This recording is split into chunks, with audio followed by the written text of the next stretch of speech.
Our next speaker is Dr. Pedro Machado of Nottingham Trent University, where he is the Senior Lecturer in Computer Science. He is going to speak about novel bio-inspired encryption using SNNs suitable for FPGA, a privacy-preserving approach. Pedro is a Senior Lecturer at Nottingham Trent University, specializing in neuromorphic computing and bio-inspired AI. His expertise spans spiking neural networks, FPGA-based systems, and edge computing, with contributions to international projects and teaching excellence. He actively advances AI for real-world applications. And over to you. Thank you. Thank you so much. So thank you for the introduction. Again, my name is Pedro Machado, and I'm going to talk about the third generation of neural networks, which we're going to call spiking neural networks. For this talk, I'm going to assume that the audience is not used to, they don't know, they are not familiar with spiking neural networks. So I'll spend a little bit of time explaining what they are and why we looking into those spiking neural networks, followed by an explanation of our application. Okay, so I'll try to go slow at the beginning so that to make sure that everyone is aware of what spiking neural networks are. So spiking neural networks are also considered the third generation of neural networks. They behave, so our spiking neural models, they are now inspired in the neurons that we see in nature. So at the moment, when you use classical neural networks, you end up with a function like the sigmoid or hyperbolic tangents. But here we actually have a dynamic.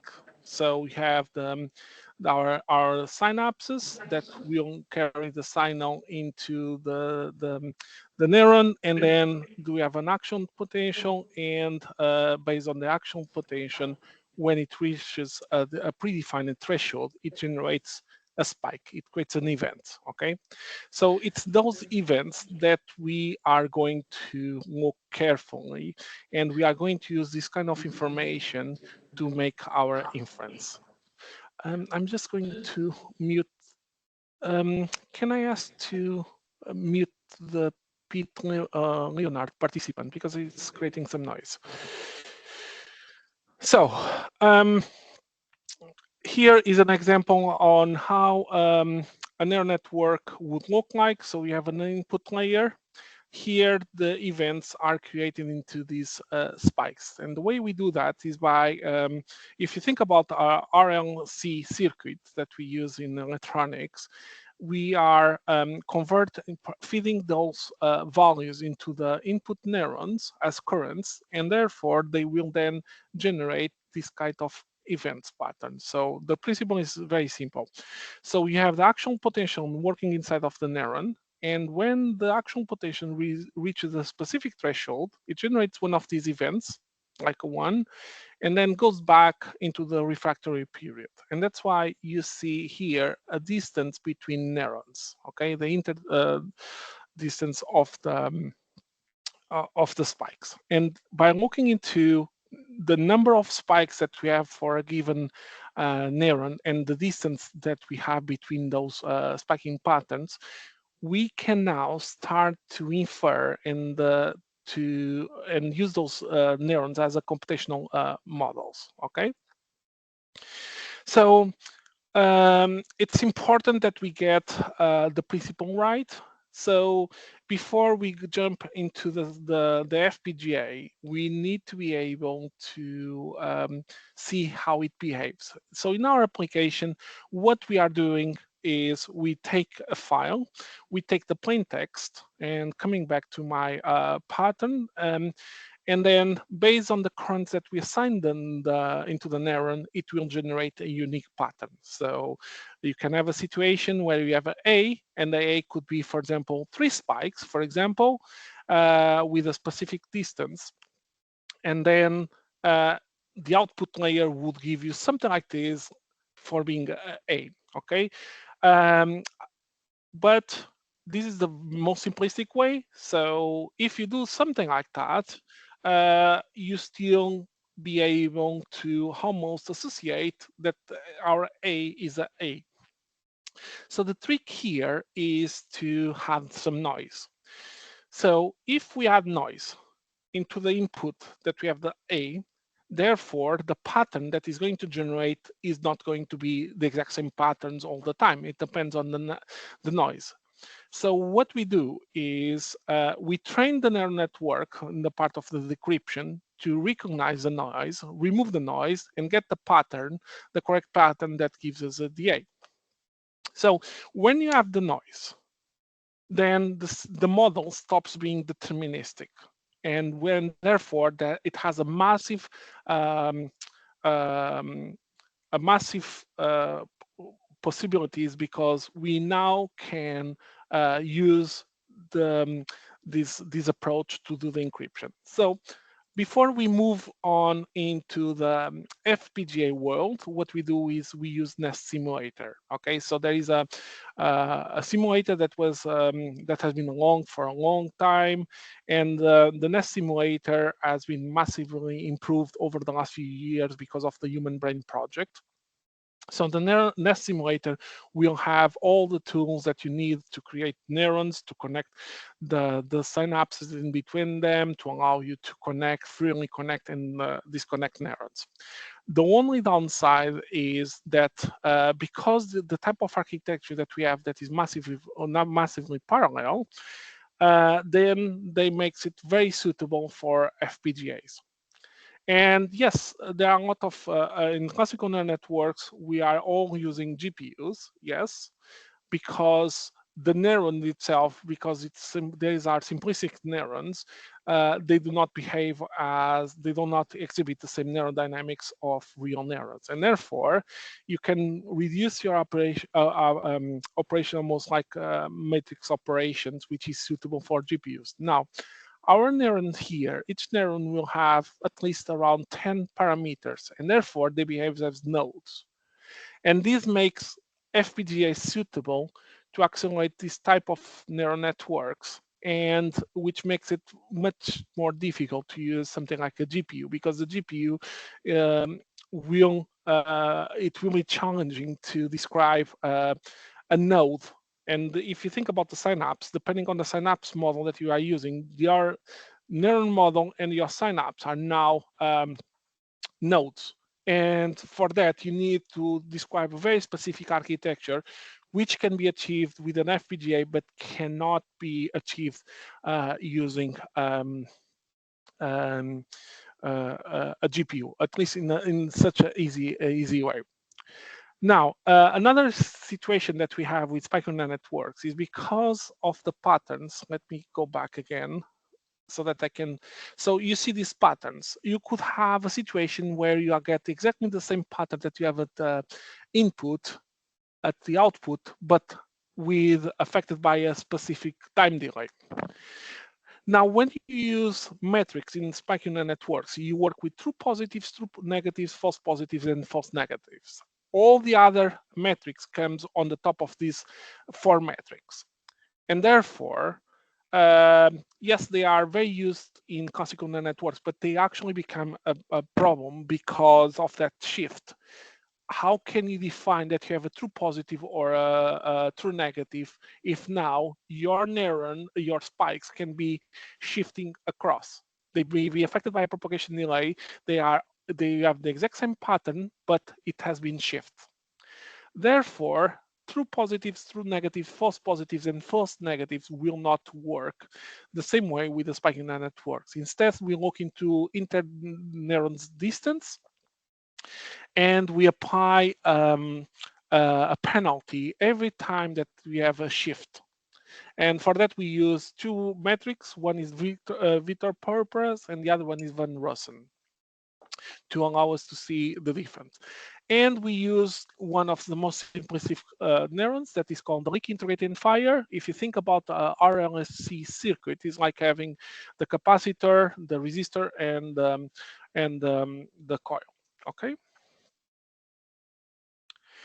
So we started by developing our neural network that is composed of two neurons at the input, and then another layer in the middle that we call our liquid layer that behaves as a reservoir computing.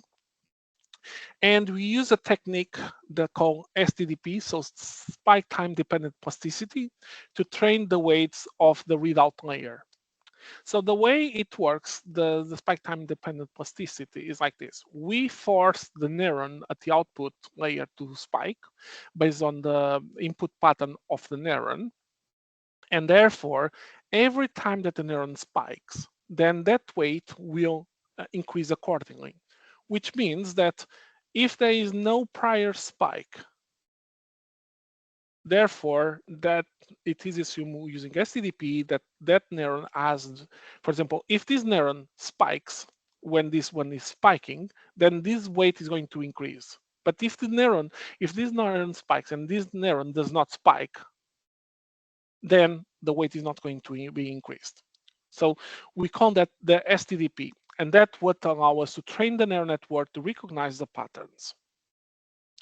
So we can see here a type of the output. So in this case, we use the spiking neuron model to integrate the RS encryption by embedding the encryption data within a spike-based neuron process. So we have here, for example, the weights, how they work, and after training, it's and after so we have the input layer here, and we have our weights, and we have the neuron that spikes over the time.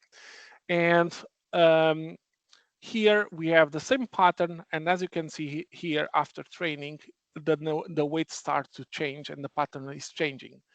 So what does this mean? Well, this means that when the weights change over the time, that's when the system stops being deterministic, and that's when we leverage of hiding our information. So now our information will be different from the encryption layer to the decryption layer. So in other words, your information is now encapsulated and you are able to hide the information that you want to hide. Okay, and because you train your output layer to recognize the pattern,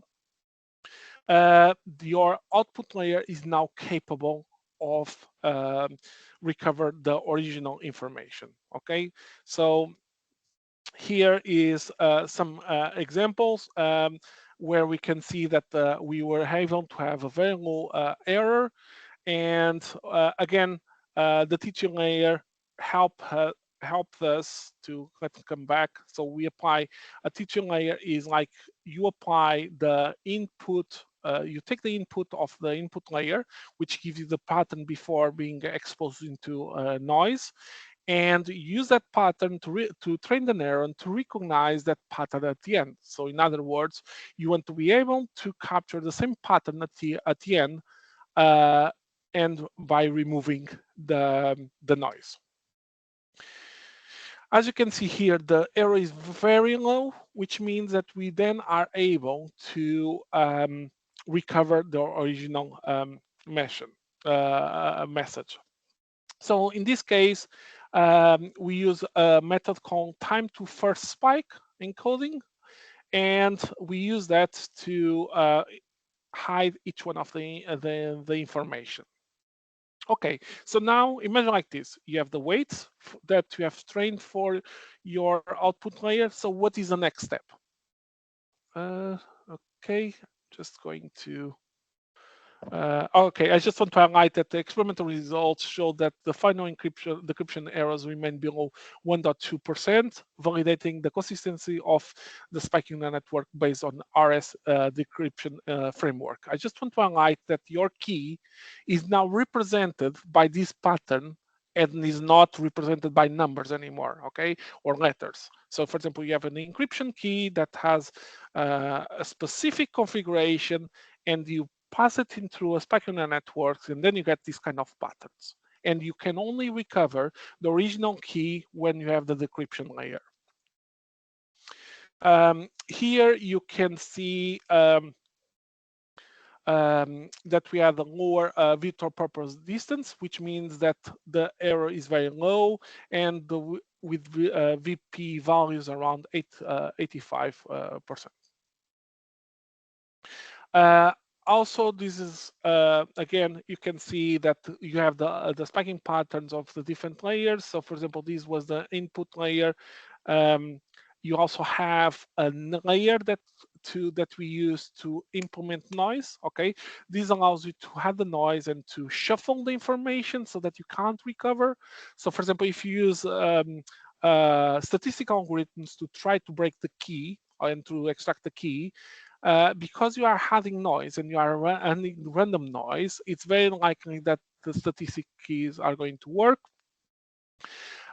We can see here that only the weights of those synapses that were relevant were changed over the time. All the other ones remain with the same value. So these are neurons that are there, but are not contributing to the encryption. Okay, so we now have the weights for the decryption layer. What should we do? Well, we need to hide them. We should be able to hide the information across, and therefore that's where another big advantage of the FPGAs. At the moment, we are working with two FPGA boards. One of them is the AMD Kria, that is very well known. The other one is the SNNs VCS3, which is this small board here in the middle, because this could be easily added to the this could be easily added to, for example, to the back of a camera. So imagine that you have a camera and you want to encrypt information that's being captured. Okay, so you could use something like the SNNs VCS3 to do that. Okay, it's very small. You can easily add into a camera, and inside you have a zinc, a zinc autoscale plus MPSOC, which means that you can run an operating system like Linux, and all the encryption could now be stored into the FPGA. Okay, so because we are doing research, we cannot afford to spend a huge amount of time working with low programming language, something like VHDL that I used to use a lot, and or Verilog. This requires a very low. First, it requires expertise that you don't find in people from computer science. Is very hard, and it takes time. So the best, the other option that we have is actually OpenCL. You could argue and say, okay, we could go with a level of syntax using something like C and so on, but then you have a massive variation between FPGA architecture. Okay, therefore we decide to go with OpenCL. And the OpenCL, you have two main parts. So you have the kernel that runs on the FPGA, and this is where you're going to describe your neural network, your neurons, your synapses, and you try to use as much as you can lookup tables, and you have also to try to reduce the number of multiplications to avoid finding yourself with constraints because you don't have enough floating point operation blocks. So my point being here is that OpenCL, if you are doing research, could actually be a very good vehicle for you to do a quick prototyping and to test even in between FPGAs. Normally, the biggest problems that you're going to have is when you are defining your kernel, sometimes you have to adapt your pragmas to make sure that the pragmas do not require more resources than the ones that are available on the FPGA. You have to be ready also to wait, depending on the device, a couple of hours, between 30 minutes to a couple of hours, to compile more architectures. But nevertheless, here you have an example of me defining neurons on the FPGA. So you can, when you define the values like these will be stored in local tables, and then you can create pipelines between the different layers. So you don't need to go to the device with information and then send it again. So you could actually create connectivity between the different layers inside the FPGA using OpenCL. At the end of the day, yes, OpenCL brings a massive advantage. I also have experience with both Intel and the AMD FPGAs using OpenCL, so you can use most of the code either in both the device and the host. Okay. Open rolling can be challenging. So if you have a small device, you may find yourself without any resources to keep performing loop unrolling. You also have some challenges associated with the memory coalescing. So lines of memory, access patterns for efficiency, and then of course kernel pipelining. So takeaway very quick before starting with the Q&A. I would like to bring to everyone's attention that spiking neural networks, they are being explored, for example, in the field of encryption. For example, we are at the moment also working into a new stenography algorithm using FPGAs and also spiking neural networks. There's massive applications for encryptions. We are seeing a substantial increase in terms of quantum computing, but I think we still have spiking neural networks, and if we have more researchers working with spiking neural networks, that will lead us to better applications. Okay, so I'm going to, in terms of training, we are always looking to trainings, new ways of assessing training versus pre-trained layers. These could be several applications, and we can develop massive applications. So I'm happy to take questions, and sorry if I went 1 minute above the time.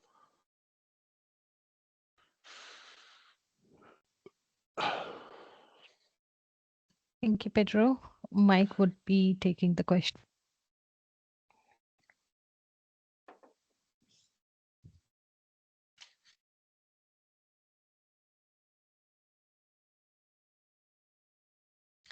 I think they are mute. There we go. They are, yeah. Hi, Pedro. Can you hear me now? Hello. Yes, I can Hi. hear you now. Yeah, a question. I was sort of following along the point of your noise injection in the in the neural network is to further obfuscate the keys. During the key exchange process? Is that? That's absolutely correct. By injecting noise, you are masquerading the information. Okay, but I guess I'm struggling because it's a PKI infrastructure, right? So you don't usually need to obfuscate the keys. Yes, so you do that. You don't do that actually on the FPGA. You do that during the simulation. So to make sure that you are trying to create more and more complexity. So you are trying to create, most of the times when you break code is because you are using good statistical analysis. Brute force is almost impossible because it's so mixed. And I just want to highlight how the message would look like. So imagine like this. This now could be representative of your could be, these are the weights that you are going to train your neural network, but your pattern could be something like this. Okay, and the pattern, as you can see here in more detail, this could actually be completely random to the human eyes, or even to when using mathematicians approach.